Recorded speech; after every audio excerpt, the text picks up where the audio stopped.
You may find yourself moving at a much faster pace, probably for about 2 to 3 days, dear Virgo. And as this occurs, you'll find that's going to be quite challenging for you to ground yourself. And so a successful Virgo is a Virgo that is very grounded, right? The more grounded you are, the easier it is for you to trust the decisions that you make in your life.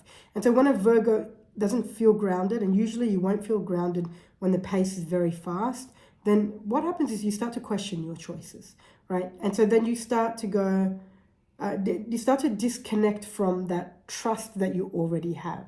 I'm sharing this with you because I want you to know over the next 2 to 3 days that this is going to become your experience. And there's nothing for you to worry about or freak out about. You haven't disconnected. There's nothing wrong. It's just the pace is really fast. Why? I don't know. I'm not sure what the reason for the pace being fast is. And so you won't really be grounded. What you can do, however, is practice some grounding exercises. You Google what grounding exercises are. But essentially, my favorite one that I'm going to suggest for you to do is you could sit or you could stand. Notice your feet firmly flat on the ground. And to begin with, what you do is you feel your feet on the ground.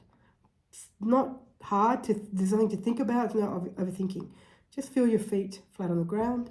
And then as you do that, eventually you then pay attention to the sensations that are flowing through the inner energy field of your feet, right? And you'll do this for maybe, you could do it for 30 seconds, you could do it for 3 minutes, it's up to you. You might also become aware of your breathing, and then you get on with your moment. So wherever you're starting to feel incredibly ungrounded, which you will over the next 2 to 3 days, and the pace is moving really fast, and so you start to distrust your own decision-making abilities, first place your feet on the ground, both as firmly as you possibly can, then feel the sensations. This will immediately ground you. This is where you'll go, okay, everything's okay, and then continue to move forward. So this will only last 2 to 3 days. You can ground yourself. You don't have to get lost over the next 2 to 3 days and make some crazy wild decisions that then you have to look back on and go, oh my goodness, where did that decision come from?